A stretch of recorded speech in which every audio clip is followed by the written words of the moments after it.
Well, ladies and gentlemen, I'm really pleased to welcome all of you on behalf of the Middle East Institute at the National University of Singapore for this lecture this afternoon. A lecture, I think, that will have lasting repercussions, not just in the academic field, but also in the field of government and international organization. Before I introduce Dr. Dahlan, let me say that when I read the proposal, I should just forget about this, shall I? When I read the proposal that he sent to us, I was attracted to it because it crosses in a very, I think, felicitous way so many boundaries. Dr. Dahlan has a legal background, but this is also a study in international relations, in regional organization, in political integration or non-integration, and he's addressing from a multidisciplinary standpoint one of the enduring puzzles of politics in the Middle East, which is for a region whose members, certainly in the Arab part of the Middle East, which is the main part of it, that claims to be a single community, professing unity as one of its highest goals. Of course, there's actually not very much. So the field of the Middle East region is littered with projects for integration, regional organization, and cooperation, most of which have either been stillborn or grievously defective in execution. So there are only a few, if one speaks generously about this, that perhaps meet the need. But what Dr. Dahlan, I think, will be telling us is we need to think creatively about a new kind of regional architecture for this troubled area. And the other way in which his study crosses boundaries, and one I think that is especially interesting for us here in Southeast Asia, is that he wants to draw some trans-regional, some cross-national comparisons with other regional organizations and communities and projects that may have had more success, hence the references to APEC in the title of his talk. So I think that we are about to hear an analysis that deserves to be carefully studied, and I hope will generate debate, not just in academic, political science, or legal circles, but also in the policy world, as he tries to tackle this really difficult issue. And our speaker, Dr. Malik Dahlan, is the principal of Institution Quraysh for Law and Policy, a think tank in London and other places in Qatar. And he's the director of the Global Leaders in Law Forum of the Qatar Law Forum.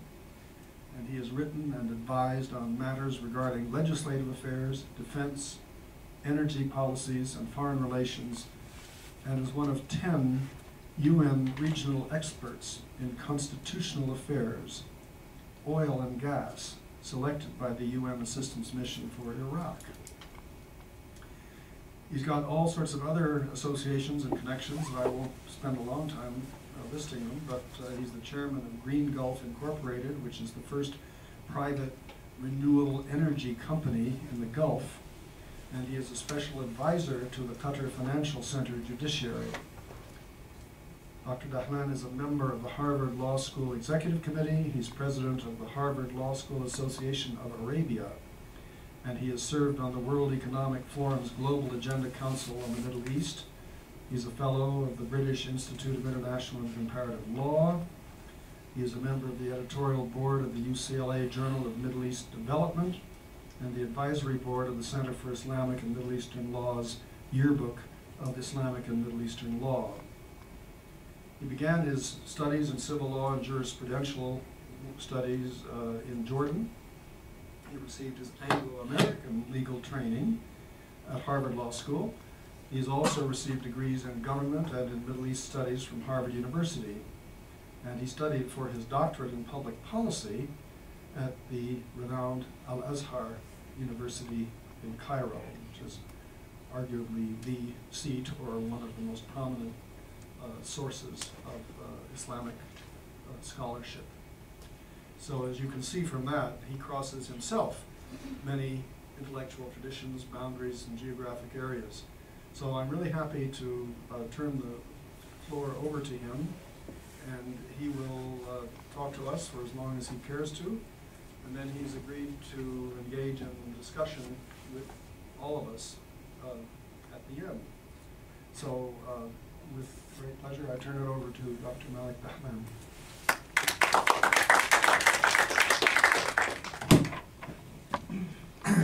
Thank you very much, and thank you, Professor Hudson, for indulging me a little bit to talk about this project, which we've been working on very hard for a long time.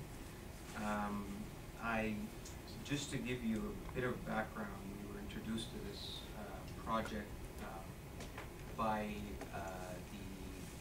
an initiative by the government of Qatar and government of Singapore and Switzerland through an initiative called the Global Redesign Initiative at the World Economic Forum. Ladies and gentlemen, it is a great pleasure to join you today here in the Lion City.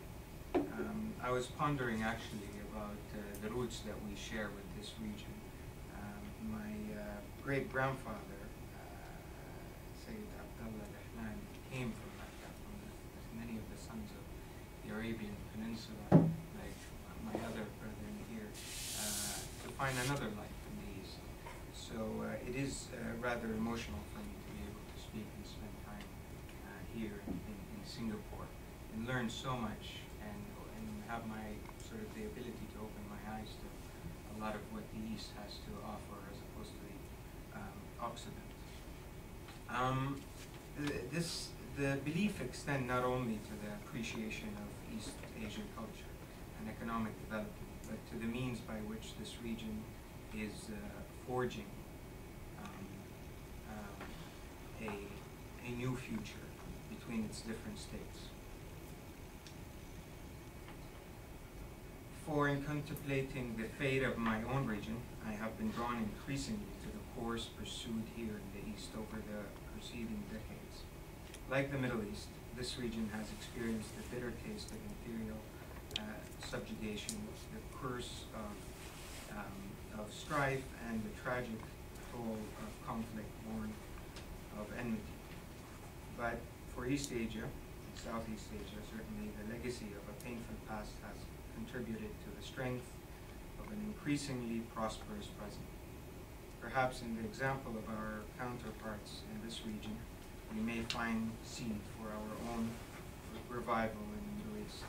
The history of our two regions has been linked throughout the centuries. Perhaps now is the time to redeclare those links, and perhaps rediscovering ourselves as West Asia and North Africa, and not just the East.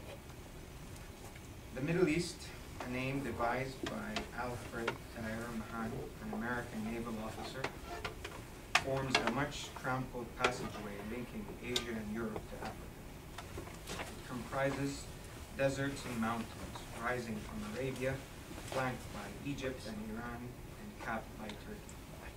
So great its strategic importance that Napoleon and Hitler, along with Alexander and Caesar, all strove for its dominion throughout history.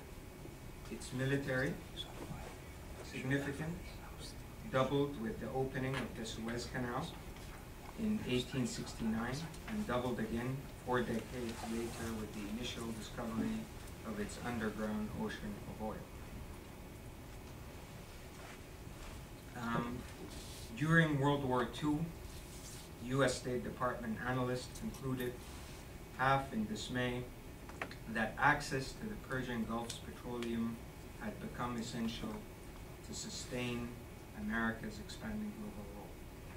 In all the surveys, if the situation, quote, recalled Herbert Faye's, then the department's economic advisor, the pencil came an odd pause at one point in place, the Middle East. Over the past few years, Arab citizens and intellectuals and outside observers have expressed strong concerns about the current state and future course of development in the region. This global attention on the challenges facing the Middle East has generated intense debate on the choices confronting the region's governments and citizens in the 21st century.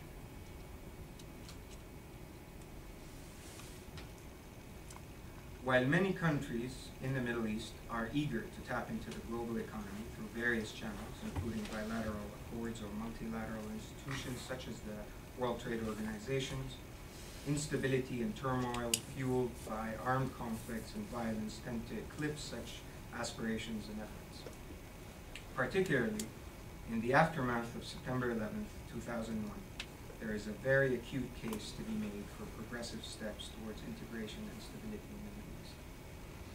Despite the advantages of wealth, primarily driven by oil reserves and the Middle East, the Middle East has lagged behind other regions, both in depth and speed of integration into the broader global economy.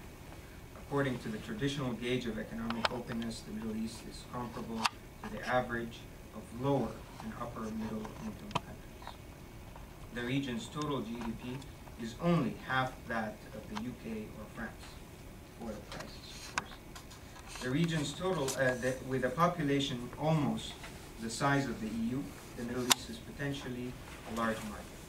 However, it remains economically small and politically fragmented. Furthermore, and in contrast to other regions in the developing world, the region did not witness a significant expansion in trade integration in recent decades. This lack of economic integration suppressed growth opportunities, freezing its trade structure, hindering economic diversification, and leading to overall rigidity in the economy that has constrained the development of modern industries, research and development, and services. The proposal, which I and my colleagues at Institution Quraysh for Law and Policy have developed, highlights the need for a Middle Eastern super institution to countermand the region's problems and promote regional trade, pacification, and its advancement. In our considered opinion, the model of the Asia-Pacific Economic Cooperation, APEC, Forum, is the exemplar of choice for such innovation, a new sense of ownership and identity among the peoples of the Middle East.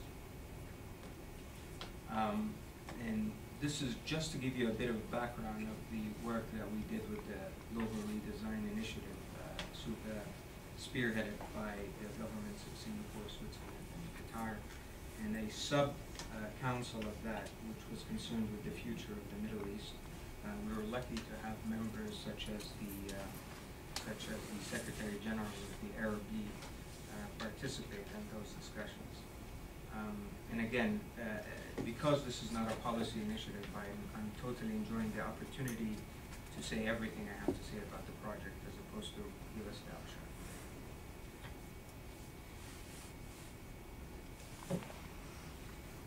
From the perspective of disciplines, the initiative draws upon both law and political economy of international trade. Regionalism is analyzed in two ways. First, as a set of alternative schemes as solutions to the shortfalls of the international trading system. And secondly, as a novel attempt to connect this approach to thinking about the Middle East with the intellectual community of area studies. The overall thrust of this project flows from the acknowledgement of grave problems in the Middle East and the Islamic world. Those problems represent a collective failure on the part of these countries to deal with global and economic realities and the need for regional development and individual freedom and advancement. My central argument is that policy options for the Middle East must include a stronger emphasis on the contribution of economic legal cooperation frameworks to regional stability, growth, and peace. Before the financial crisis, a rather important testament, study by the Council on Foreign Relations under the title Harnessing Trade for Development and Growth in the Middle East argued that the misery and the hopelessness engendered by the economic backwardness and stagnation that characterized much of this part of the world lie at the heart of international terrorism. The problems, or problem two, is that globalization continues to challenge both the legal and the political economic status quo of countries in the Middle East. At some levels, there is already recognition on the part of these governments of the benefits of international trade and the compelling logic of participation in international economic institutions. However, Middle Eastern countries also face the challenge of having to align domestic legal institutions to conform to regulatory standards and processes set by these institutions. At the same time, the dynamics of globalization challenge pre-existing alliances and interests within each country's political economy as different actors seek to understand the benefits and costs of greater economic openness and new trade and investment relationships. Certainly, the global financial crisis did not help affirm the logic of global integration. Countries in the Middle East, therefore, are legitimately questioning whether they should or need to go down their own path to follow a collective one. Despite the desperate need for concentrated regional action on issues such as water security and economic development, in addition to the permanent threats of conflicts and political violence, there is still no single regional body designed specifically to bring together all states of the region together. It is not only the distrust among other activists that the prospect of such a multilateral regional effort, but the very real and often violent realities of security and politics in the region. In a part of the world where the potential for war is ever present, the possibility of acceding to binding obligations with bitter enemies is simply not existent. Therefore, the first logical step is to determine how any given Middle Eastern country fits into a regional framework and the drawbacks of any. Here I emphasize the role played by the major countries in the region. For various reasons, countries like Kingdom of Saudi Arabia, Egypt, Turkey, Iran, or Israel must take on such a leadership role, such as its economic size and historical political standing in the region will determine. Certain countries will clearly have to assume leadership roles in the effort to understand and perhaps develop a regional arrangement, which will cover regulating oil trade, common market, common currency, all the way to human development and conflict resolution. It is important to investigate these roles and understand the key players and the position they will hold in a regional scheme or schemes. Among the compelling set of arguments for greater economic cooperation, regionalism offers the Middle Eastern nation state a less threatening approach to transnational cooperation, an integration than that which is premised on a more custom-tailored path to joining the international community as a productive economic actor subject to the rule of law.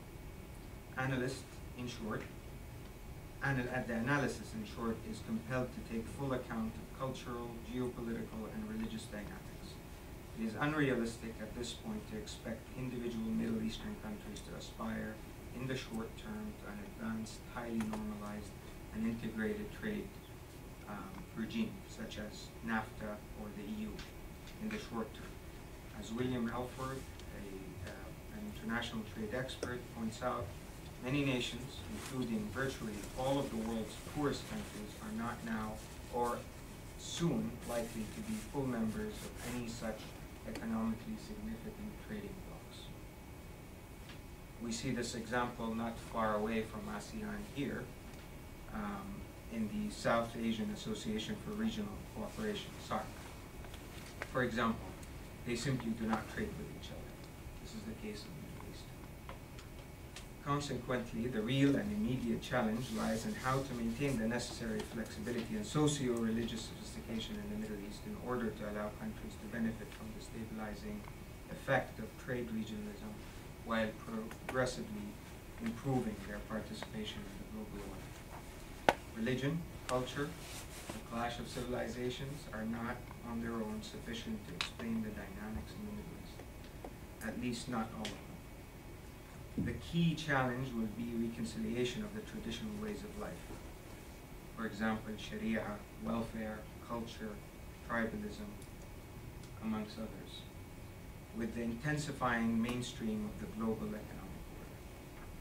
After researching the WTO and Middle Eastern countries meant that conducting WTO accession negotiations required each Middle Eastern country to apply WTO rules. Despite most Middle Eastern countries' strategy to use its own national reform goals to meet WTO requirements, specifically in its efforts to recreate the investment environment, major challenges remain at the forefront. Not only was this an issue of structural transformation for developing a series of new institutional regulatory instrumentalities, government institutions promoting transparency, uniform application of laws, and due process, but it also meant revamping the government and the private sector, leaving foreign investors and non-governmental organizations suspect of their own nation states and the international order because of their interests that indeed will be affected by the accession. To be clear, Middle Eastern countries have made concessions, very hard ones.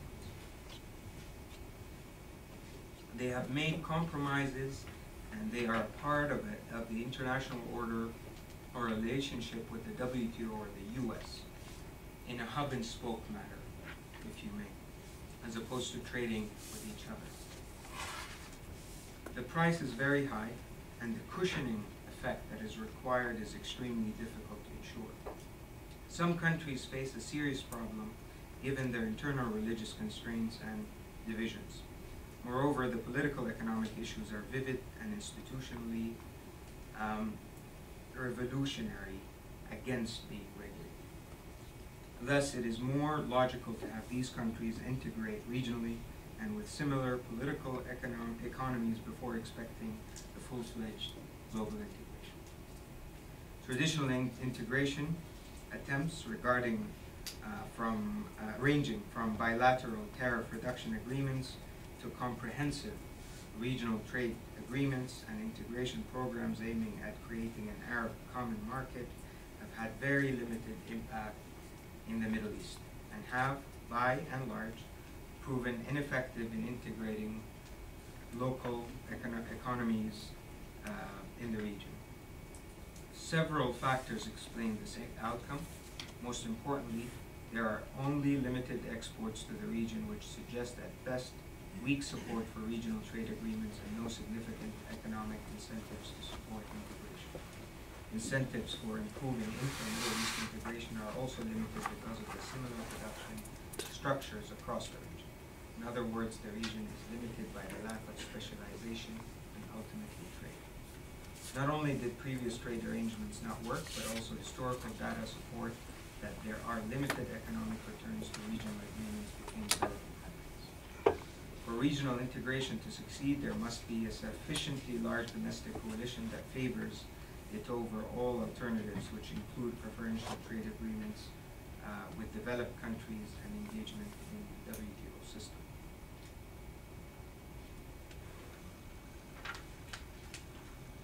The idea of regionalism is not new, especially after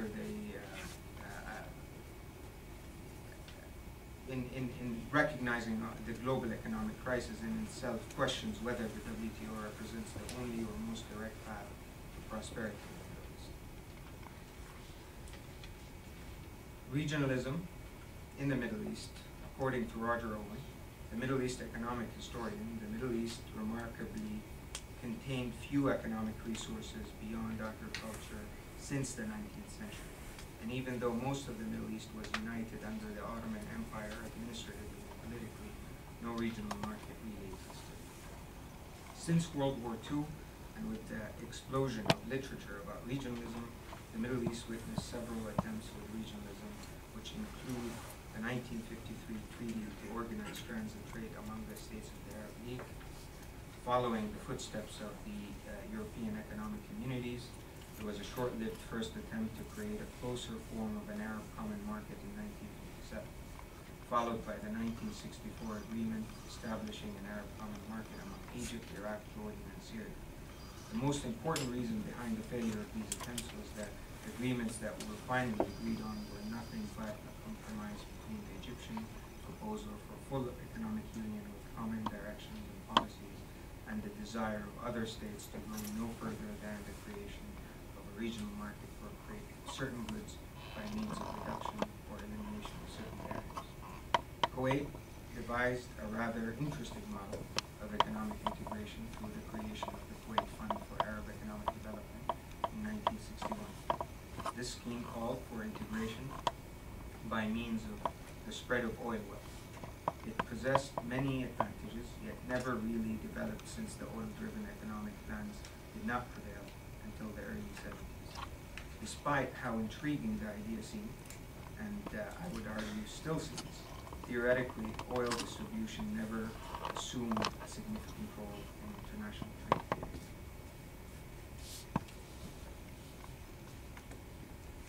The Middle East also witnessed a wave of sub-regional integration attempts, starting with the Maghreb Arab Union, MAU, established in 1964 by Algeria, Libya, Mauritania, Morocco, and Tunisia. As elsewhere, individual states were more dedicated to their own individual industrial development programs, as well as structural problems due to government organization monopolies over imports. The most important factor, however, is attributed to the fact that individual members negotiated agreements individually, thinking they would obtain a better result. The second sub-regional economic organization is the Gulf Cooperation Council, known to many, established in 1981 by Bahrain, Kuwait, Oman, Qatar, Saudi Arabia, and the UAE, seemed to be the ambitious attempt to create a dynamic form of union. The difficulty, of course, in this case was the trade integration had limited possibilities since the Gulf economies are nearly identical and there was not enough trade to speak of. There was the short-lived Arab Cooperation Council between Egypt, Iraq, Jordan, and Yemen, and the 1981 agreement for facilitation and promotion of intra-Arab trade signed by the 18 member states of the Arab League. The Arab League, which is described as the dominant intra-Middle East forum for regional cooperation on economic matters through its arrangements of the GAFTA, the Greater Arab Free Trade Area, was launched by member states of the Arab League on January 1, 1998. It aims to revive a 1981 agreement for facilitation and promotion of trade among Arab League members. It embodies specific commitments, elimination of tariffs, import duties, amongst other, with the hope of eliminating all of them through a 10-year plan ending in 2008. Nothing happened. Finally, there were two external regional initiatives, one European and the other American. The U.S. government's Greater Middle East Initiative, 2004, proposed at the June 2004 G8 summit under the initiative of the then U.S. President George W. Bush, where democracy was identified as the all-encompassing cure for the region's afflictions. By 2006, it was already clear that the Bush plan, at least when judged by its own objectives, had not only that, it jeopardized any serious collective internal currents in the Middle East for achieving a serious and credible democratic transition, at least in the immediate future. The European effort in the form of the Union for the Mediterranean, established in 2008 at the instigation of the French President Nicolas Sarkozy. The organization is comprised of all 27 EU member states, 8 Arab states of the Mediterranean, Turkey, and for non-EU European states of the Mediterranean.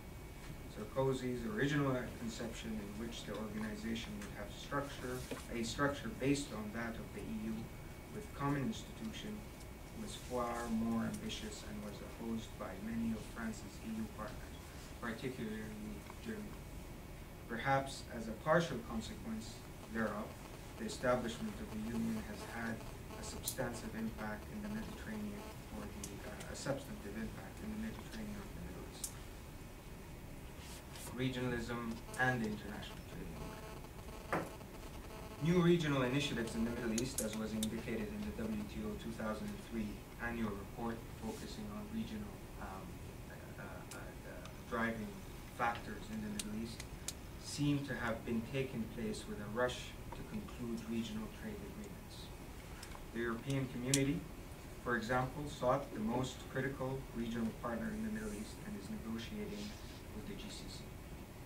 In addition, RTAs with Egypt and Algeria have been signed and are undergoing ratification. An agreement with Lebanon has been concluded, while negotiations with Syria are continuing. The European Free Trade Association states concluded an RTA with Jordan, which entered into force in 2002, and are negotiating with Algeria, Egypt, the GCC, Lebanon, and Tunisia. Jordan, Egypt, Morocco, and Tunisia set up the Mediterranean Arab Free Trade Area in 2003, and the Arab League has relaunched the GAFTA, compromising 4 countries with the aim of full liberalization of tariffs by 2010. This did not happen. The longer-term goal in the region is the creation of a Euro-Mediterranean free trade area by 2010, which would include some 40 countries. Again, it seems suspicious that this will happen. In March this year, at the Arab League Summit in Sirte, Libya, the Secretary General of the Arab League, Amr Moussa, who 2 weeks earlier was with us in the meeting in Dubai, outlined an initiative for a forum for regional cooperation and conflict resolution to be comprised of the Arab states and non-Arab, Iran and Turkey. In addition to recommending that the League engage directly with Iran on issues of contention, particularly regarding Iran's nuclear energy program. He called for a mechanism through which Iran and Turkey could be brought within the scope of the Arab League. He expanded upon this later in the year, terming it the Arab Neighboring States Policy, which would encompass the Arab League states, Iran, Turkey, Cyprus, Malta, and some non-Arab African states, to promote regional cooperation and understanding. Greater specificity on this initiative has yet to be provided by Moussa or the League. Most recently, and I think quite praiseworthy, Turkey spearheaded an initiative to bring together Syria, Turkey, Lebanon, and Jordan, and signed a 4-way free trade agreement in August 2010. The 4 nations jointly agreed to follow up on creating a free trade zone to boost trade exchanges, particularly to support small and medium enterprises of respective countries by eliminating trade barriers. This is a groundbreaking agreement in many respects, particularly because of the persistence of deeply held grievances on the part of Lebanon and Syria towards their former imperial rulers, Turkey. Furthermore, it demonstrates the potential for interstate economic priorities to transcend issues of territorial contest, such as the dispute between Syria and Turkey over the Iskenderun or Haiti region that was a part of Syria until 1930 and has a significant Syrian population. I'm excluding from this long list some other important organizations, such as the Muslim World Assembly or the Organization for Islamic Conferences, or even the Organization for Petroleum Exporting Countries, because the dynamics is different and it doesn't focus on trade per se. I don't want to get into details about the theory behind the initiative, but I just thought to very quickly put the subjects. Recently, at least in the last 15 years, a new school of thought emerged that bring together international law and international relations. It's certainly an American-inspired school led by individuals such as Anne-Marie Slaughter, the former dean of the Woodrow Wilson School of Public Policy, and currently the sitting director of policy planning at the State Department. And the focus here is bringing together international law and international relations under one sort of stream of thinking. These are the areas where our proposal was driven by. Naturally, ideas such as normative theory and the soft law impact of APEC, liberalism, transgovernmentalism, the idea of networks and elites within governments working together, sorry, I failed to mention that neo-functionalism, obviously functionalism was ideas that was developed earlier on in the 50s and 60s after the World War II, where the idea of governments working together, elites working together towards creating international organization, international order.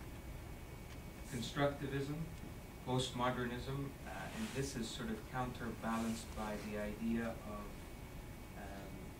people may accuse the APEC model of not being legal or lacking legal determinacy. That is not the case, but this is more of a new way of approaching a legal regime. It's not strict, it's open, it's softer, it doesn't require the strict construction of law that used to be expected. Legalization, and again this is a big debate now in ASEAN. If you think of a spectrum starting from strong legalization like the EU, and let's say less strong, even though weaker is used, but not in a negative sense. ASEAN is slightly weaker. APEC goes further in terms of how hard that is. But again, these are evolving theories also in international organization. I also throw out this mix in negotiation, bringing together the idea of principled negotiation as opposed to positional negotiation, and offering a multilateral conception of creating options.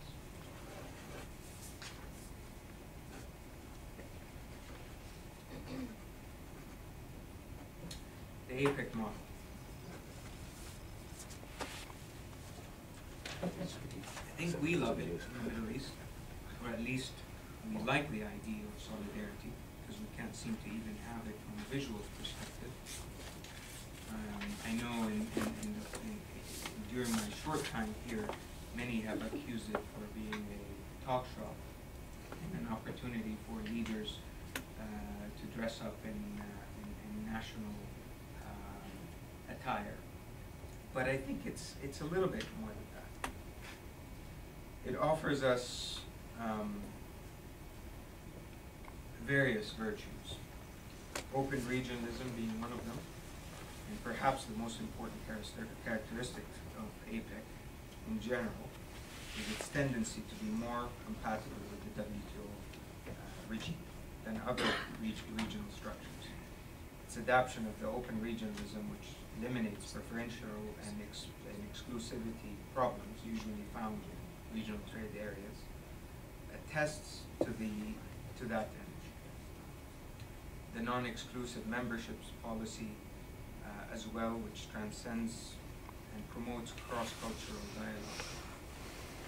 Soft institutionalization, again the idea of soft laws as opposed to the shortcomings of the rigid EU systems. The non-binding characteristic of the legal regimes. Collectively, they constitute its flexible nature, making it an ideal vessel for developing legal norms that ensure economic integration. Incrementalism, sort of happening step by step, and the idea of formulating declarative principles and guidelines by a core group of countries. And APEC's flexibility makes it easier for developing countries to assess their commitments when it comes to the pressure of deregulation and liberalization. In introducing new trade policies, APEC members enjoy an experimental routine to help fashion their adaptation and smoothly incorporate cushioning measures. Indeed, a constructive structure incorporated in APEC's individual action plans and early voluntary sectoral liberalization that not only help implement trade policies but also assume bolder steps that help in adapting best practices of other developed states and ultimately a formal form such as the Greater Arab Free Trade Area or the WTO. In addition to these features, APEC is institutionalized in such a way that it promotes transgovernmental networking, which promotes regulatory cooperation and deeper integration. Further to that, it is the private involvement in APEC which seems almost a legacy in the Asia-Pacific region, that business sectors play a critical and constructive role in operating institutions.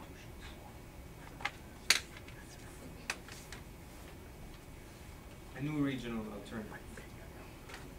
While the goals are economic and the conceptualization of the structure as a nexus of trading arrangement that can ultimately work as a vehicle for deep regional integration, cohesion, integration, and openness of free trade, intra-Middle East integration can foster regional cooperation and the regulatory arena.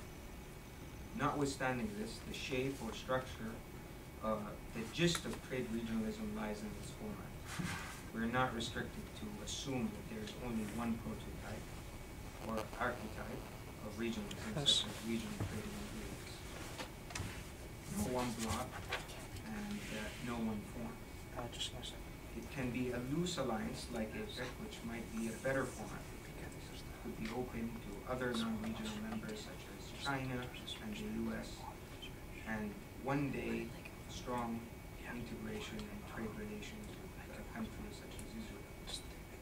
This scheme, better known as open regionalism, will also effectively be compatible with and complementary to the international trade system.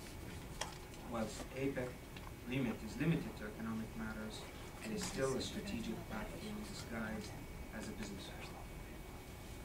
The requirements of regional redesign in the Middle East necessitate a broader mandate that encompasses other factors of crucial importance to the region. It is envisaged that the explicit goals of the Middle Eastern regional body would be divided into three categories based on the prioritization attached to each respectively. Primary economic goals, secondary goals that are non-economic, which can include matters such as conflict resolution, managing weapons of mass destruction, energy resources, water resources, wider environmental issues for human development. Tertiary goals are institutional ones. The toxic problems and political problems in the Middle East is such that their resolution is effectively a prerequisite for progress towards complete region-wide membership of Middle Eastern regional body. Those can include low to mid-level transitional disputes and deteriorations in bilateral interstate relations, improved domestic governance and political administrative transparency, improved protection of the rule of law, and access to judicial redress of grievances. I would like to take you to some slides here about the APEC model, and I think that Helen had kindly passed along a pamphlet about APEC, which shows you can see in this slide how deep and how cross-regional the APEC model extends, whether it's ASEAN, US, Australia, and the different sort of interconnectivity. The structure of the Secretariat, loosely framed, and each country produces their own executives into the Secretariat. Obviously, like any model, it has its criticism, and we're not advocating for one form or another, but rather trying to raise it to the surface. Also, this is a brief comparison between the APEC model versus the EU model.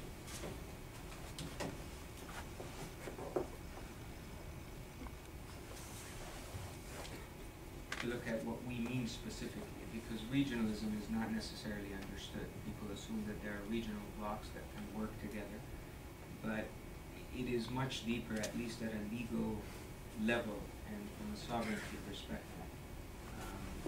These are some of the issues that are that distinguish the legalization theory. Again, the virtues that we see in an APEC model.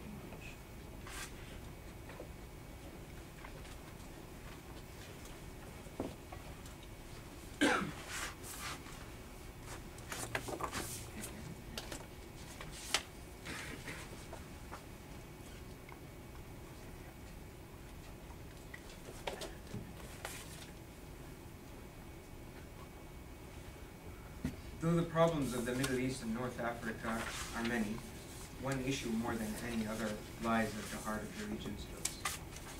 For over 60 years, the plight of Palestine and its people has been infecting almost every facet of the geopolitical situation in the region. An essential motivating factor behind the IQ proposal is to address this issue by creating an environment in which the people of Palestine, including the refugees exiled beyond its frontiers, are given a genuine stake in the future of the region. The recognition of the centrality of the issue of Palestine to the situation in the Middle East permits the exploration of possible remedial measures.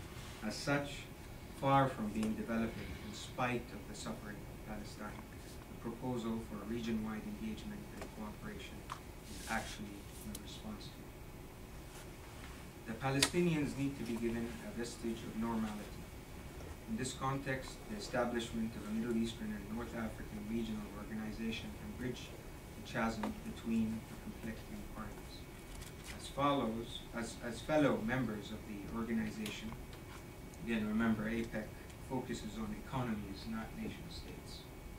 The states of the region would be able to develop a common policy aimed at ameliorating the condition of the Palestinians and their economy, and facilitate their access to opportunities throughout the Middle East and North Africa, particularly the economic sphere.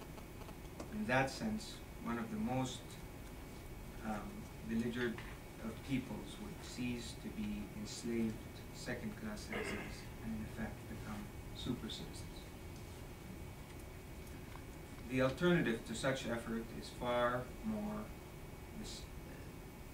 harsh, namely war.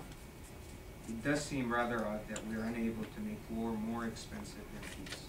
Indeed, we are only too well accustomed to this. For all those who rightly identify war as the most calamitous of potential outcomes, the goal of peaceful region-wide cooperation becomes ever more crucial. For the states of the Middle East, chronic stagnation and degeneration can only be countered by abandoning the multifaceted policies of preceding decades. The prescriptive remedy of region-wide cooperation will be hard and extremely contentious to embrace at first. Yet the realization among the region's constituencies that commonality of challenges requires commonality of action is an essential prerequisite for the security, stability, and prosperity that its people deserve. The generation that raised us faced harsh and many tragedies and tragedies that would have broken weaker men and women. But even they did not have to contend with the prospects of a nuclear arms race or a possible war over water resources. The longer that we wait to deal with these impeding crises, the harder that it will be. Middle East states can either act now and play a formative role in determining the course of the region, or wait for outside factors and outside actors to force decisions upon us. As a son of the region, both blessed and blighted, the betterment of the whole region, the next generation, and the securing of a future that is safe, sustainable, and prosperous for all peoples. I cannot pretend that it's not going to be an impossible task, but the beginning of imagining a different future, I believe, is probably the first step to rewriting the new history. Thank you very much.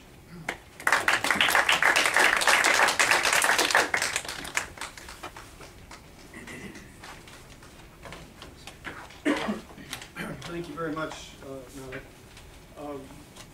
Lots of things to think about here.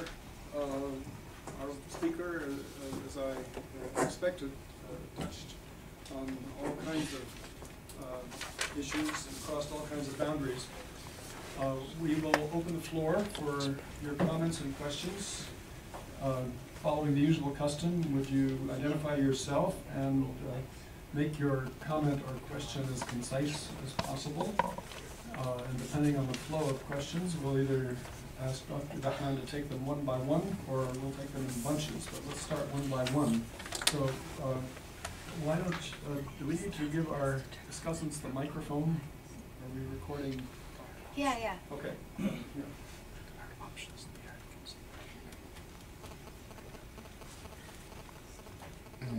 I'm Patrick. I'm from Lingyang. I'd like to know whether is there an emerging regional economic powerhouse in the Mid East, as this could be the source of platform to coordinate the countries in the Mid East to work together, as it could be serve as a coordination between the countries in terms of besides the oil as the most richest natural resources. But in terms of the Arab, Saudi Arabia, or if it's boundary, with its large boundaries, identify that the countries is one of the potential as in terms of this military-wise, it's not as what you call it, as envious like Iran or Iraq in the past decade type of thing. So how do you view this, and will you comment whether will there be an emerging economic powerhouse, and is there a need to identify and to cultivate such regional powerhouse as a leader in the countries to do the coordination for such a platform? Because in the past I see that so many models has been done through your this new regionalization theory and whatever practice being signed in the past, but the effectiveness doesn't seem to be that quite skilled. So that's all. Thanks.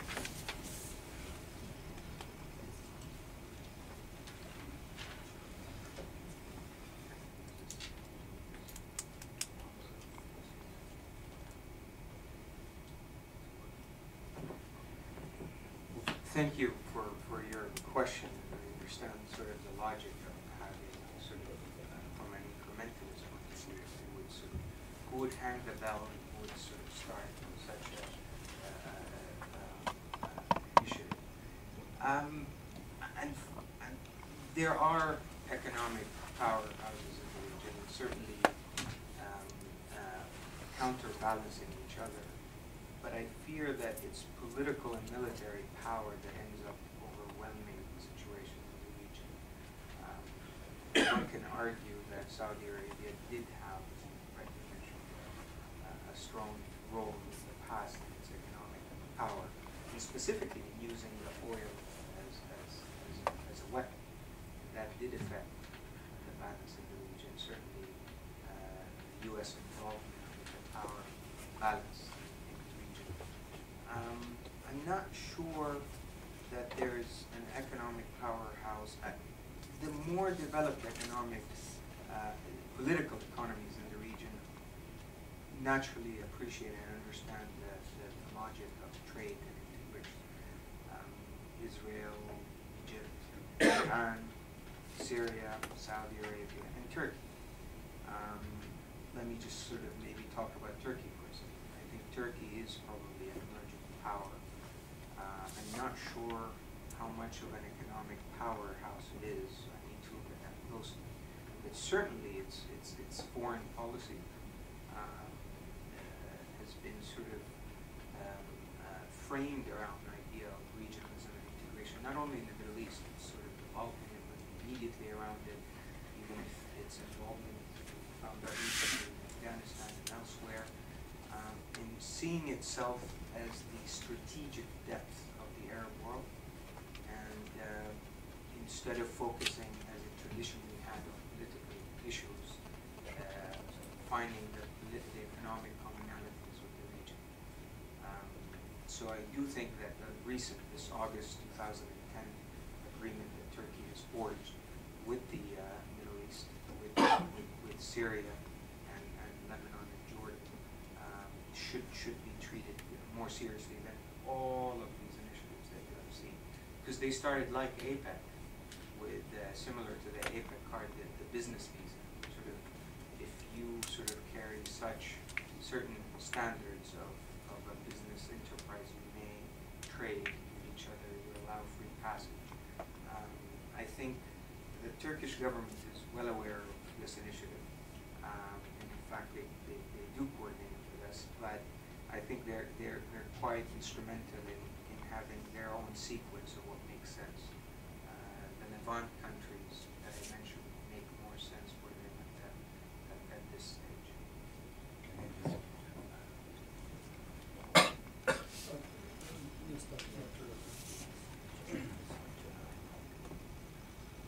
First of all, thank you very much for your very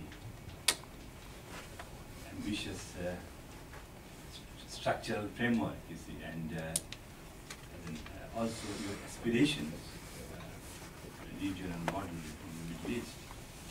But I just want to point you out, first a comment that how is the reality. First, I think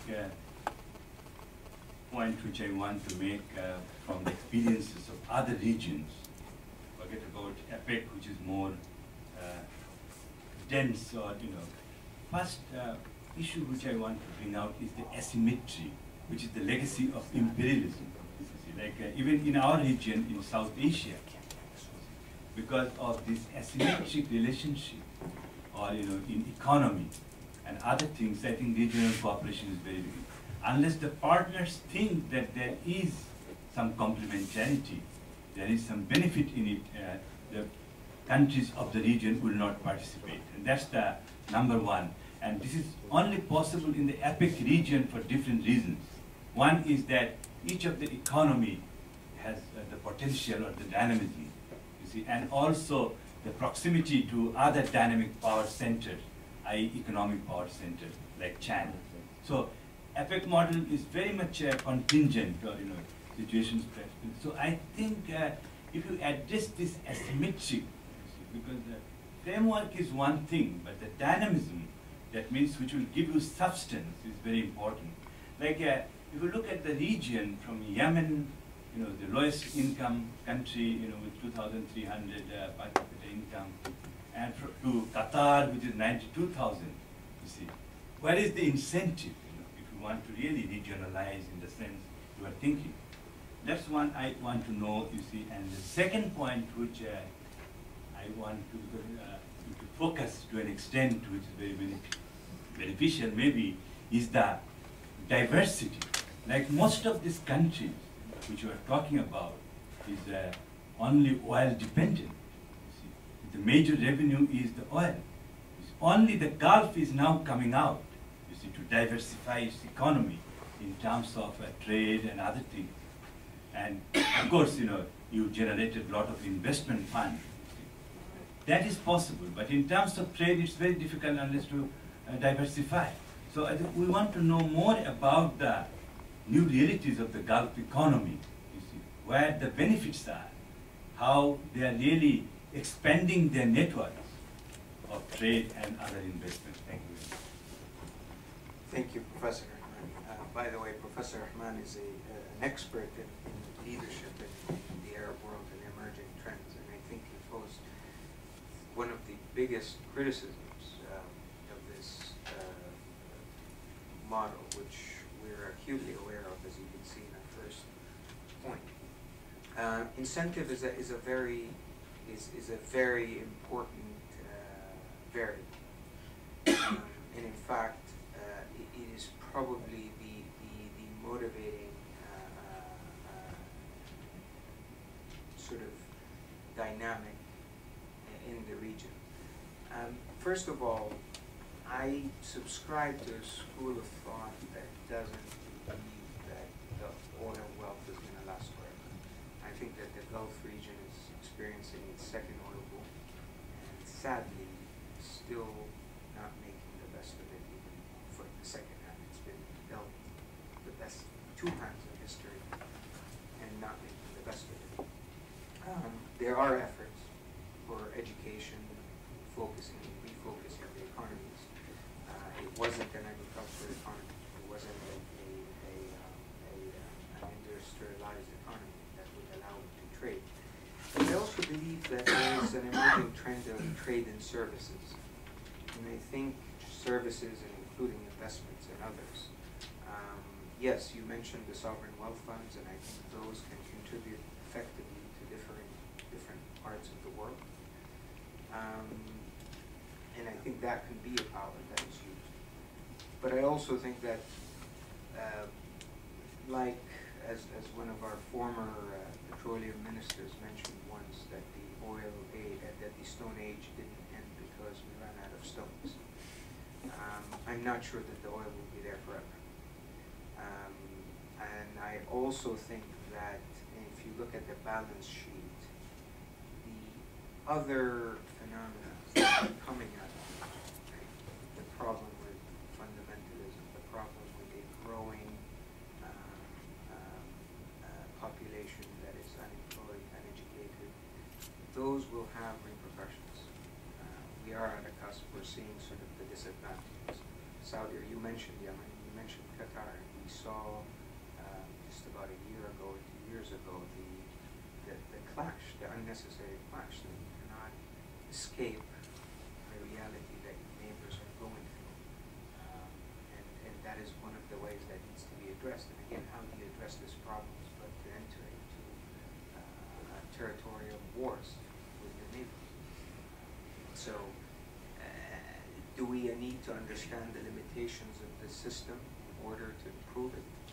Maybe. Maybe we need more calamities to really sort of focus on readjusting.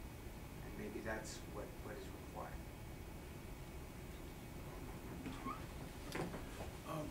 I would like to encourage students, if there are students in the audience, please feel that you have the equal right to make comments and questions.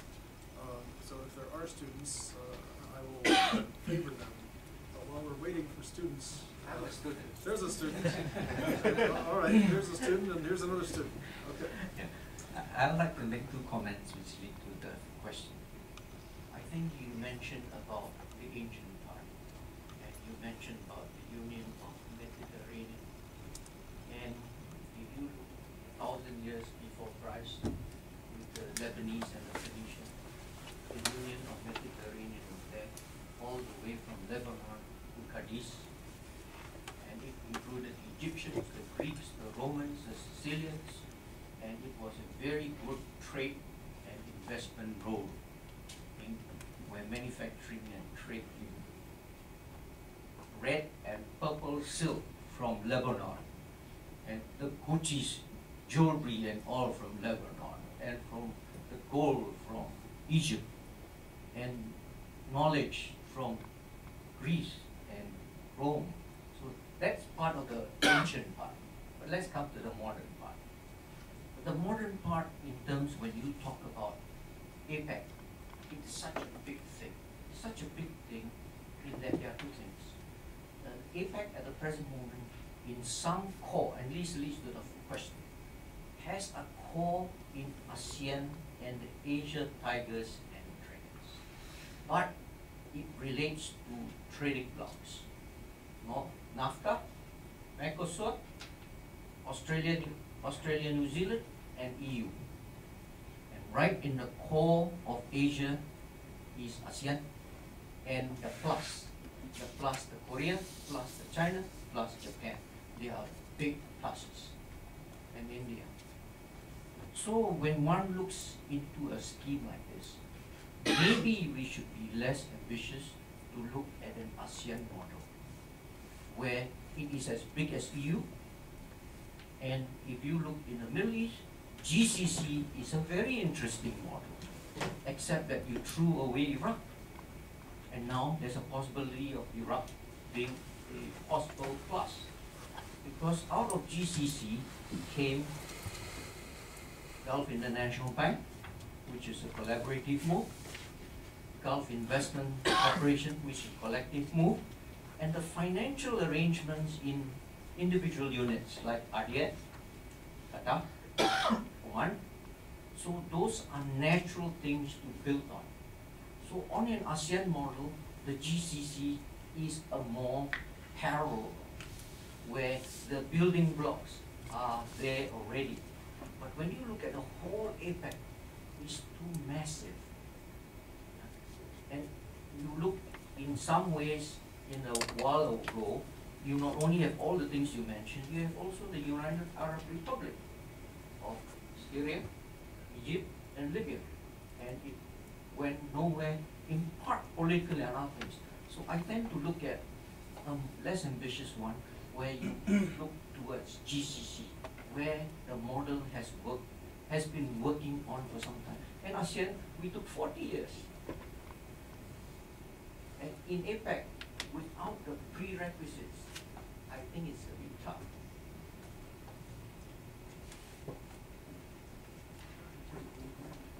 Thank you for posing that. Part of my reason here, thanks to Professor Hudson allowing me the time to come to Singapore, is that I get to learn more about ASEAN and APEC. And actually, the last 2 weeks I've been spending some time reading and researching about both organizations. I agree with you, and this is where the incrementalism sort of theory comes through, about sort of having a core group of countries working together. And I think Turkey will play that role. And I think Turkey will play that role according to where they see development going. I probably disagree on one point. I think that APEC is actually less ambitious than ASEAN. APEC sounds big because it includes the US, it includes Australia. But there's nothing there that APEC doesn't obligate anyone to do anything. Anyway, people don't like to be committed to anything. That's sort of the legal structure. It looks big, but it's just a platform for interaction. I think that if APEC didn't exist, then the ASEAN model would be the model, because in fact, if you look at all the literature out there, they would look at the EU and then talk about APEC, and in ASEAN, and I can't remember some of the Malayan and Indonesian sentiments there. We work slowly, we work with consensus, we work together, and it was fascinating to see those roots, and I believe that those roots are what inspired APEC in its approach to doing things. No, I think you got me wrong. APEC works in part because there is a strong ASEAN center. So my view is APEC would work for the Middle East if GCC were a strong unit like ASEAN. But you cannot have an APEC just to have an APEC, because then there would be a top shot. You're right, but I believe that as well as APEC did contribute, at least on the peripheries, to, for example, the free trade area between Singapore and the U.S. Again, Singapore is a smaller economy than the U.S. is a larger economy, and it's not what APEC does it's the fact that it facilitates these discussions. Let me tell you about the GCC, like from the brief, sort of the issues that we're facing with the GCC, and we're trying to sort of help and work. We work slightly with the Secretary of Riyadh. I agree with you. It makes a lot of sense to work with the GCC. The economies are similar, as I mentioned, same issues faced. But the GCC essentially still faces some of the serious problems you have and you know about. For example, for the longest time, Qatar and Saudi Arabia had a serious rift, and now that's gone, and Saudi and Qatar are living a great honeymoon now. Now, Saudi Arabia has a huge dispute with the UAE because they can't agree not just on the fundamentals or the laws or the institutional regulatory framework of common currency. They just wouldn't agree on who would host the new central bank of the GCC for a common currency. That is how the issue of honor and symbolism is there. Frankly, and I know the ASEAN faced it with different larger countries in the past, but the balance of power in the Gulf, between the Gulf countries, is not as strong. And in fact, I probably feel that my country is responsible for it as a believer in the rule of law. Instead of agreeing on fundamental sort of model laws to apply elsewhere, Saudi Arabia tends to push for sort of inspirational laws, which you don't have to apply. So if it took this much time to agree on creating a common market because of this rigid system between Saudi Arabia, which means that they have to sign treaties, and the implementation of these treaties, how long will it take to actually get it done? My argument is, it could be the GCC, it could be that core. But what I'm saying is, what if we have a core of Egypt, Syria, and Bahrain, focused on business visas? Because Saudi Arabia doesn't want, we cannot stop everything, right? And then why don't you have for tourism between Jordan, Egypt, and Morocco? That's a different incremental group of people that focus on different things. Water security, same thing. The idea is just to create a bit of credibility to get things moving. I mean, the problem is you have a region that for the past 100 years couldn't get rid of all the problems that colonialism and post-colonialism got rid of. Everyone's finished with these issues. We have to talk about the problems of 100 years ago. And that's the subtle argument. I see your point. I wish the GCC was as uniform and as a model. Let me give you just as an anecdote, since I think it's a fun topic that we're working on as well, is the issue of nuclear, peaceful use of nuclear energy. UAE decided to use nuclear energy because they realized that there's a limitation of what they can sort of utilize in terms of their own oil resources. Again, the idea that it will disappear soon. So it signed something called the 123 agreement with the US. They're creating this huge facility and so on.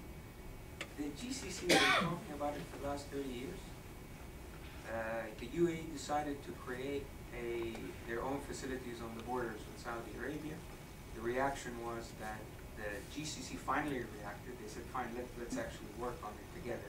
Instead of focusing on the protocols of creating, again, this hub and spoke, let's have the relationship first with Europe or the US, not with each other. And they're focusing now, instead of an energy, sort of unified energy policy, they're focusing on an emergency response process in the Gulf. I think that's a positive result, but again, it didn't look at the cooperation, economic, prosperity focus. And again, I think if you can offer any context for them to work constructively together, any model is a good model.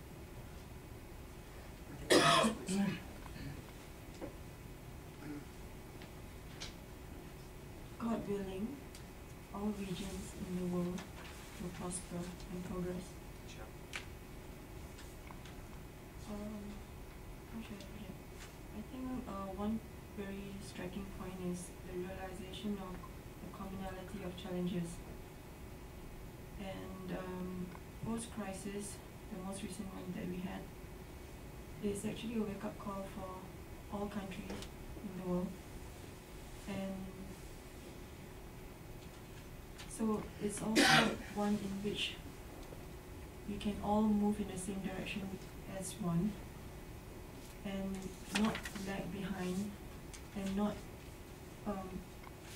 I must apologize for my naivety, but the thing is, to make up for lost time, there's no better time than now to move together as one. And I feel that if there is a regionalization of the Middle East region, other than the fact that they have been blessed with the second oil boom, as you have mentioned earlier,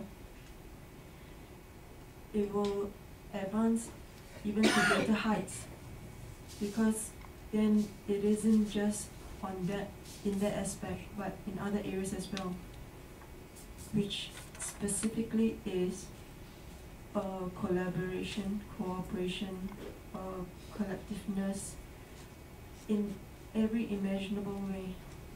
This is just an observation. Thank you. Thank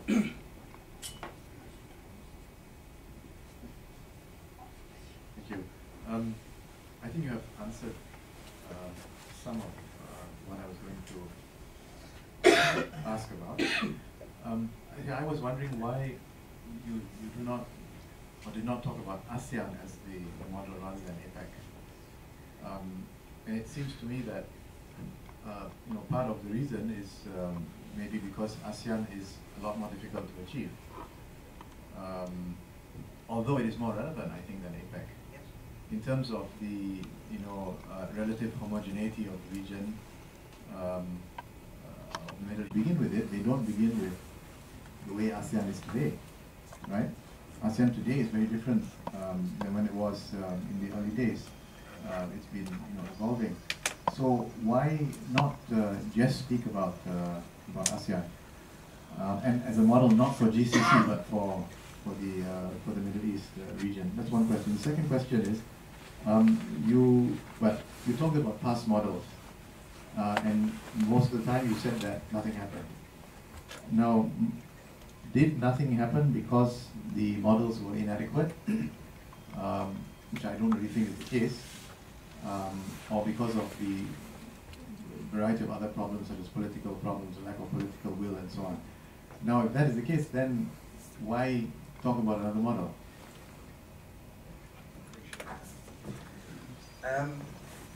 First of all, I think that, again, this debate is at the heart of the time I'm spending here trying to research. And let me share with you some of the thoughts that were developed about ASEAN as a model. Let me say, for example, just again, APEC focuses not on nation states, but rather on economies and businesses. And even though it's one region, one sort of geopolitically integrated region, I think the distance and the animosity that is there and sort of entering into any formal dialogue cannot be achieved except with something very, very, very diluted. I'm not just talking about the Arab states. I'm talking about Iran, I'm talking about Israel, I'm talking about Turkey. APEC did offer, aside from the U.S. involvement, and again, I think you're right. I see APEC as a short-term effort to achieve the final sort of destination. Taiwan and China were under one umbrella. The only forum that they were under the same umbrella was APEC. In fact, it contributed to some serious dialogues and contributions in the past. But I think the issue of incentive is important, and it goes back to ASEAN. ASEAN, the countries, some of the countries in ASEAN, Asia and others, are hurting economically, and the reality is they need to make this work. Our economies are so desperate, and it's this reality, what's happening in Yemen, and what's happening in Saudi Arabia, or Qatar, that doesn't allow these countries to interact today as much as we want them to. If I am a businessman in Saudi Arabia, even of a Yemeni origin, for example, and I want to benefit from tax treatments, I want to benefit from visa treatments, I want to have access to Yemen, I cannot because my country as a member state is not making that effort. So it doesn't allow me to represent those immediate interests. And you have to understand that. And if you don't allow for other actors, non-state actors in the Middle East to participate, the people will always be oppressed because, frankly, the systems in the Middle East are still absolutist and are still very, so many ways, oppressive. To allow for non-state actors to participate in a system like APEC will contribute to some sort of movement. I think ASEAN is a great model, and to be honest with you, again, if APEC didn't exist, I would have talked about ASEAN because it did affect sort of these principles, whether it's incrementalism or open regionalism, where you don't have to commit, or you set your agenda and you follow it up as you wish. But it's also because APEC the membership, the participation in APEC includes senior members of the business community, not just state actors. Nowhere in the Middle East does non-state actors participate in any political or any transnational life. And to be honest with you, I'm sure that one of the reasons that we cannot advocate, out loud, one of the reasons why Middle East countries go against APEC is the fact that it allows non-state actors to participate and invoke. As I said, I'll give you a very basic example. The Hadrami population in Mecca. And they wanted to put some serious investments in Yemen because Yemen is not experienced the prosperity there. The tax treatments, the visa treatments, all of these things didn't work because their country doesn't create that framework of interaction. But APEC also creates that sort of sense of looseness and distance that allows for people of the Middle East to have some sort of engagement with this polity, this political economic entity that is both Israel and Palestine, for example. Yes, we can turn our shoulders and say, yeah, we're going to prosper, nothing's going to happen in that part of the world where, for example, the Palestinians are suffering, but geopolitically and geographically they're there. And if you don't find any legal mechanism or any sort of institutional way to contribute and to save and participate with those people, nothing's going to happen, nothing's going to move. So essentially, I do think it's just another way to create a legal framework where you can just access people.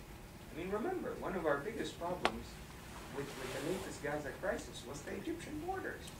You know, it wasn't the Israeli borders, it was the Egyptian borders.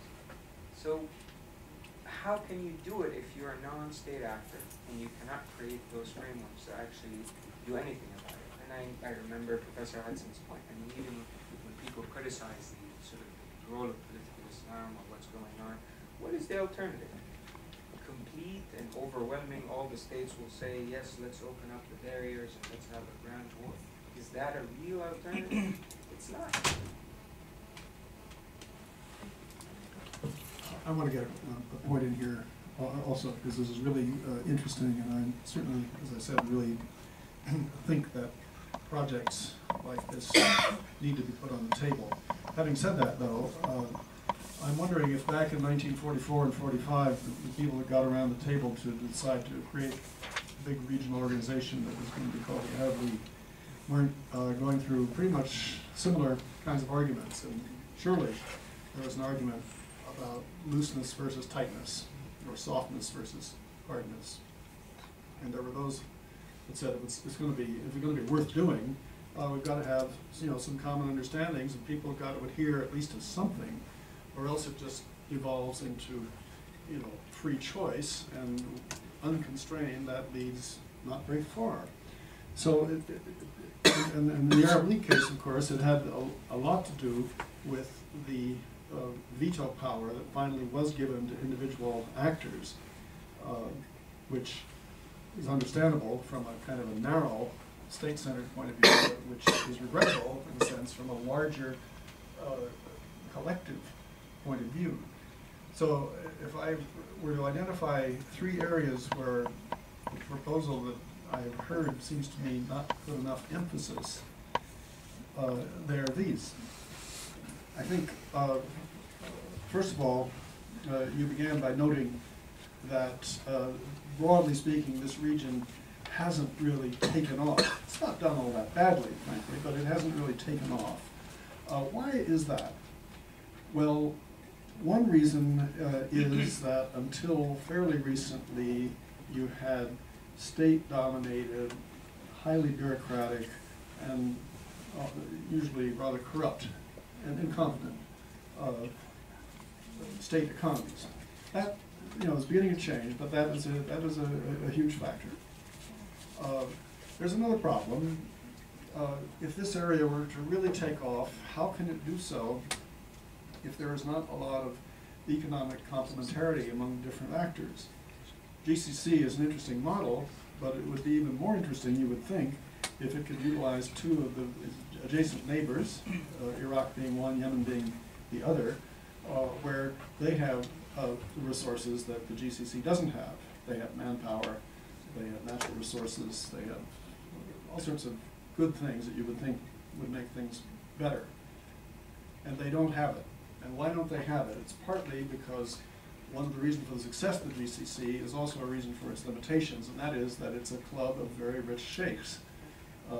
And they just don't get along with those Republicans or whatever they are down in Yemen or over in Iraq. But anyway, to just wind this up, it seems to me that one would need to address more specifically the question, first of all, whether the structure of the domestic economy and domestic politics, because it's authoritarianism as well as statism,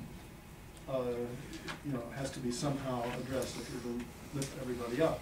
Secondly, the issue of regional conflict, which you have in fact just addressed, not just the big ones like Arab-Israel things, but also the smaller ones. But how does one actually deal with those? And can you really go very much farther if you haven't actually found a way to deal with them? There are regional political dynamics, and we know from a number of examples. I remember a famous case in the Arab-Israeli story, this is an old story, back in the 1950s when the Eisenhower administration thought it could solve the Arab-Israeli problem by avoiding politics and going for economics. So there was a big economic development plan for the Jordan Valley, and everybody would see the collective benefits, and of course it didn't work. It didn't work because it fell afoul of politics. So that's the second point. The third point has to do with a global situation. When you speak of hub and spokes, that's a very good metaphor. And how many times have we had discussions with very well-trained, sophisticated economic officials in many Arab countries I can think of, who would say, well, yeah, this is all very well, but there is this problem of complementarity. We don't do all that much trading, and even if things were facilitated, we still wouldn't do all that much trading, especially when there's so much advantage to be gained and pressures to be adhered to from dealing with outside. So I think the British before us, the United States subsequently, whatever they might have said about the idea of having an integrated region, they're really pretty happy not to have an integrated region. It's much more handy for all sorts of reasons to have bilateral arrangements, FTAs and special arrangements, and not really too much encourage integrative efforts that might lead to unintended and unwanted consequences from the point of view of an outside power. So I would say that one has to give some attention to the global environment in which these folks have to operate. They are not totally, free to do what economic or political logic suggests they should. I mean, I agree totally with those thoughts, Professor. The reality is that the Middle East for the past 60 years was a space for the Cold War, where everything sort of materialized, represented by, as a simplification, was the liberal monarchies and the single party states, and that affected everything. Yes, the goods are there. At the heart of international trade is the theory of comparative advantage. Are there comparative advantages? Yes. Egypt has the population, the Gulf has the monetary strength, but was it the case that Saudi Arabia, for example, focused on the Organization of Islamic Conference as opposed to the Arab League, while Egypt and other countries sort of got together to focus on another organization to counterbalance that? And again, at the heart of it was the Cold War. One wonders what is going to happen if we subscribe to the idea that we're moving from a unipolar world to a multipolar world. I have one reaction, I think, to the Arab League. You're right. People understand that the hub and spoke dynamic. I think as long as we know that the Iran issue is surfacing, we know that the Gulf countries are concerned about Iran. They don't want to work with Iran because they're right there. But as Egypt has put it in the past, they don't want Israel to have weapons of mass destruction the same way they wouldn't want Iran to have weapons of mass destruction. conflicts, I'm not sure, I don't know, part of me as a lawyer, I'm not sure that a lot of these conflicts are being resolved. And I don't believe in, although I work with the UN, I don't believe that the UN offers, because of the detail issue, other things that the UN as an organization, and the whole initiative of global redesign was sort of focused on sort of working on international organizations and revamping them, especially after the global crisis. But I believe engagement is important to resolve some of these issues. And if you don't engage to resolve these issues, the conflict doesn't go away. I find it surprising that a country such as the UAE or Qatar invests in New Zealand and Australia for food security, but not in Sudan, while China is investing in Sudan for food security. Again, it goes to those sort of intrinsic issues. It almost seems that as long as you keep your interests and dependence and interdependence away from the region, you're safer. And I think here's where the ASEAN model comes in. How do you create a common fate? And the reality is, it is a common fate. It's one region. You know, when it's not that distant, what's happening in Gaza. It's not that distant what's happening in Yemen. It's not that distant what's happening in Sudan or in Iraq. It's right there. We have time for a couple more questions. Yes, please.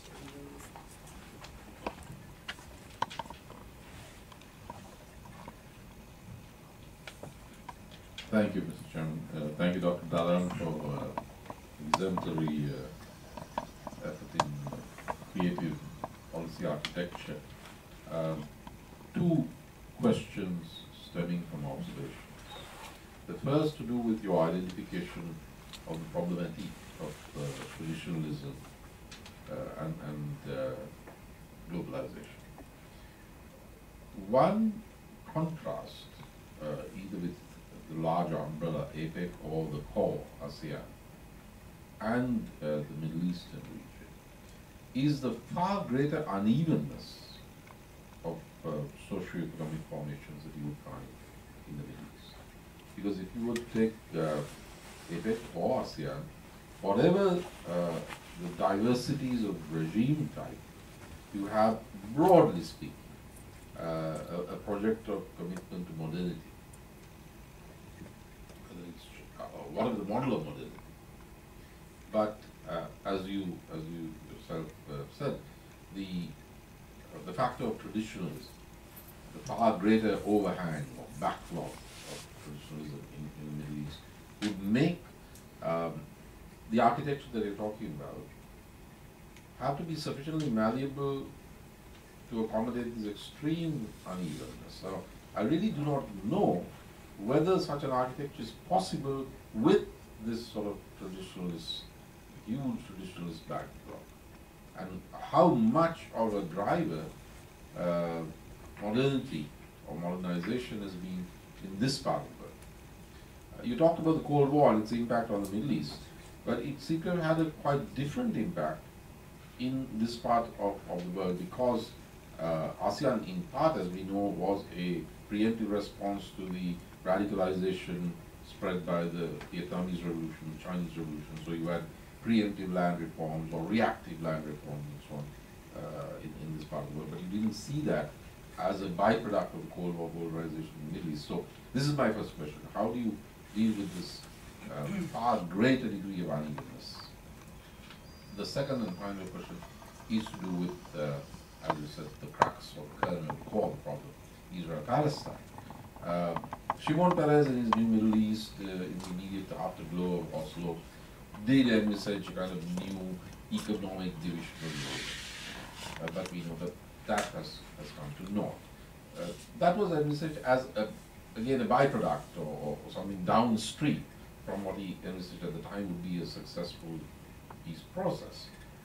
You seem to be saying that it can be turned the other way around, that the architecture of economic integration or regional integration can be an antechamber, as it were, to a successful or parallel track to a successful political resolution.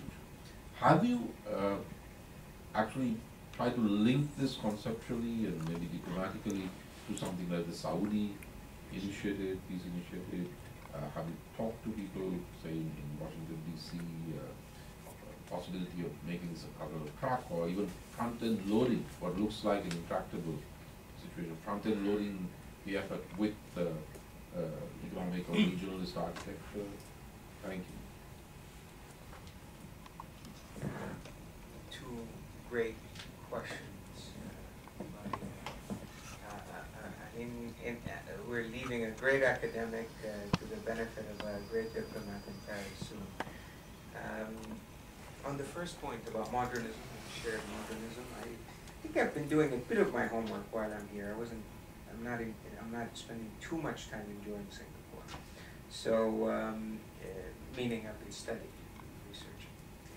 I think the ASEAN model is quite interesting, and again, going to that point, ASEAN itself as an organization has undergone a transformation internally. I mean, obviously it used to be an organization backed by Indonesia, supported in times, the same way Saudi Arabia used to sort of nurture the GCC as its younger sisters in a way, and that sort of evolution happened later on. I think one of the points that I was actually captured by one of the Indonesian scholars was a point which I thought was quite interesting. When he said, ASEAN's transformation happened when we stopped focusing on our commonalities and started to manage our differences. And I think that's when the transition happens. You can talk all we want about how Malaysia and Indonesia are similar. That doesn't matter. In the greater scheme of things, when realism kicks in politics and political theory, certainly that changes. And I think that sense of modernist approach, and let's focus on our differences. But it's not about how you're offended as a shared group. Did I say anything? I said there are some differences. As long as we don't do that, we'll never achieve that ASEAN model that we look to.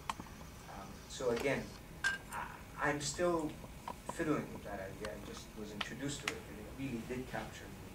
And I understood what happened internally in ASEAN. The parallel track. I really think that conflict resolution, whether it's this eminent, whatever it is, against Iran, is happening. There are the sanctions now, which are more serious. And we see it as lawyers as well, because the freezing and any sort of contribution to any refinery working in Iran or whatever it is, it's actually more effective this time than the last time. I say this because from the US perspective, I feel that conflict resolution needs to be dealt with before it goes all the way to the UN, which is much larger, or carried forward. I mean, you mentioned the new Middle East, as did Professor Hudson, when I first talked to him about this. I do believe it's a parallel track. I think that this is not about resolving the Middle East initiative and sort of the crisis, that the Palestinian-Israeli conflict per se, but it's how do you bridge between an Israeli perception that the Arab Peace Initiative of King Abdullah, which is, to be honest, was the instigator for me as a Saudi living in this issue, the perception of this being slipped under the door and sort of we ran away before we actually hear the reactions. It gives it a bit of legitimacy that Saudi Arabia presented. And on the other hand, the Arab way of saying, I have, as a matter of principle, agreed to shake your hand. I will have peace. And this sort of perception that misses the governance element of this book. People say the devil is in the detail. I say God is in the details. So how is that going to happen?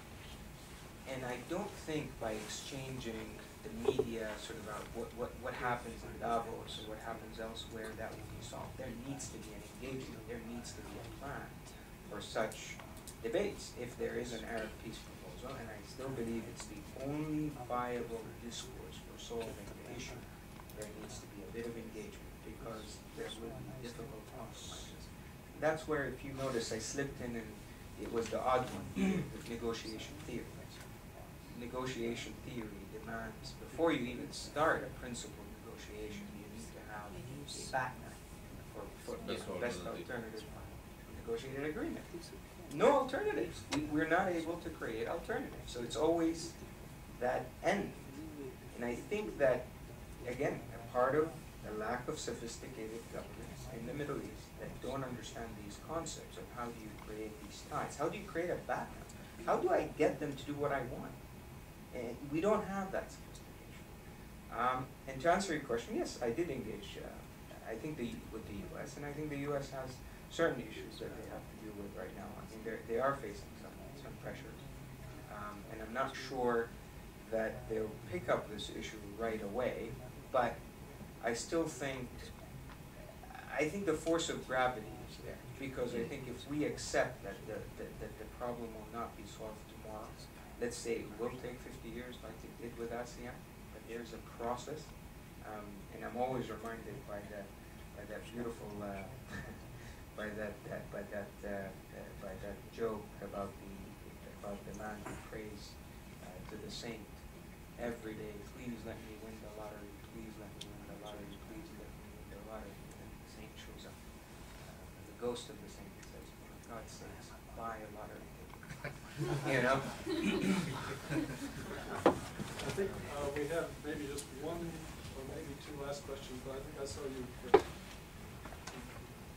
With any, Anne-Marie works from the American Chamber of Commerce, with any regional grouping, one of the greatest issues that comes about is how to deal with the least developed economies, those that are farthest from the economic reforms of the other countries in the grouping.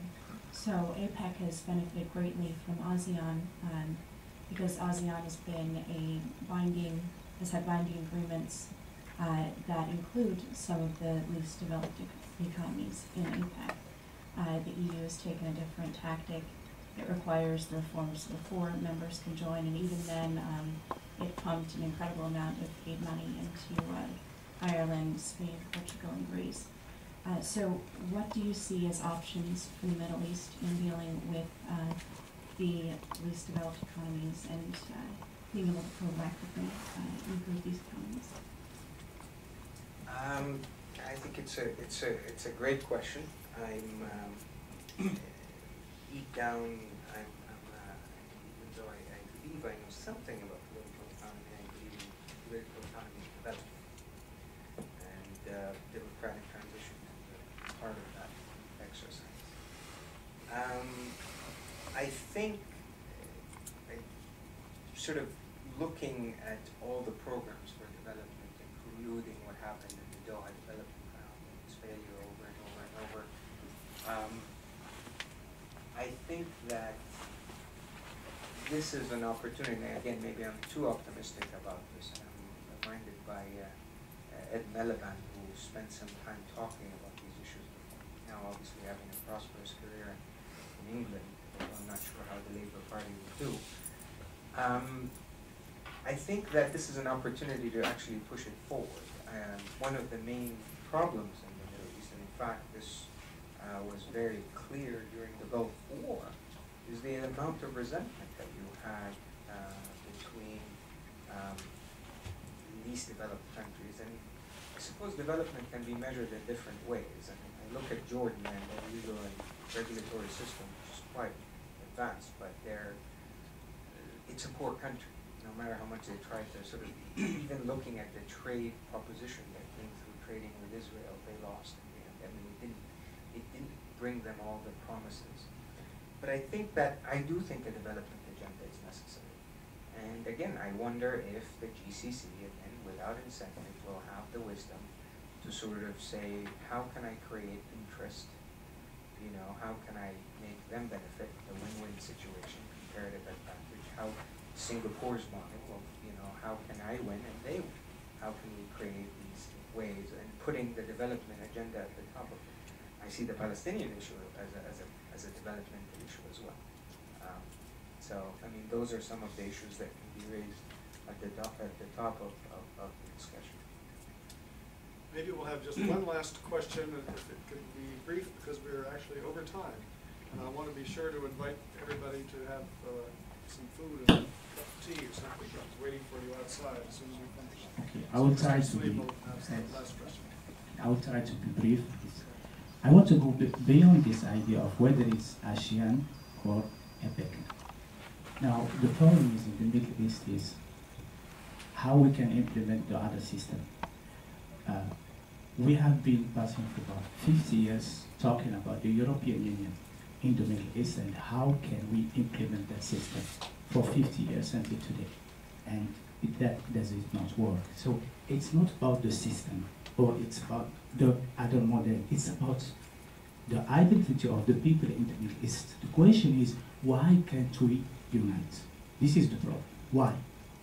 And you stated a lot of effort that, you know, lots of effort to make this organization between Egypt, between Syria, between Morocco or the Maghreb, and every time, no result. Why? So I think this is maybe a question that we have to ask.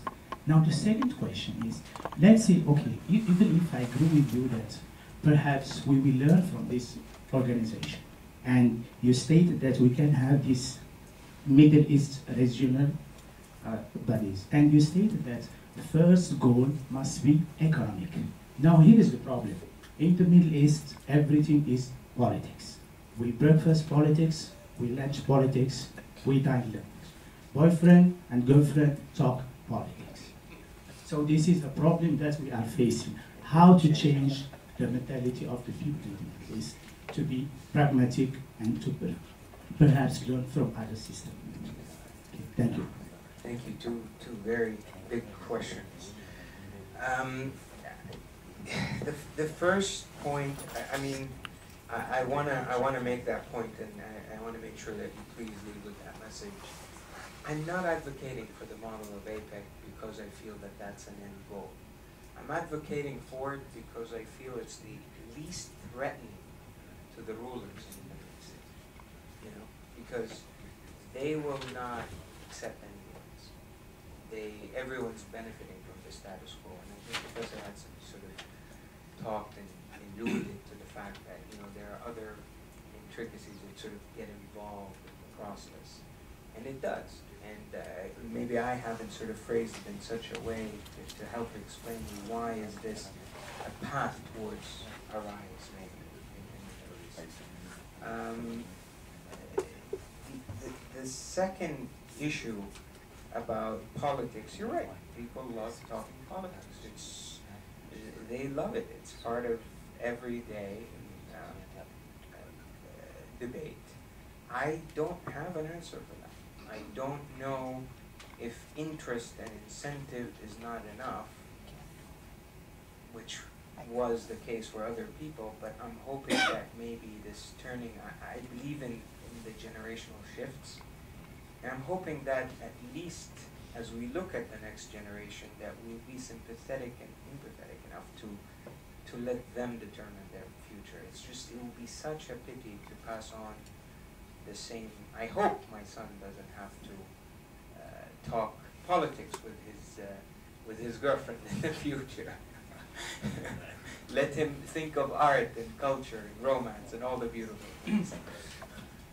Okay, on that romantic note, I think we should first of all thank Dr. Malik Dahlan for an excellent presentation and a good discussion. Now you're all invited to come outside and have a bite to eat and something to drink, and maybe if you didn't have a chance to ask your question, if the speaker is still around and is willing to talk to you, this is the chance. Thank you.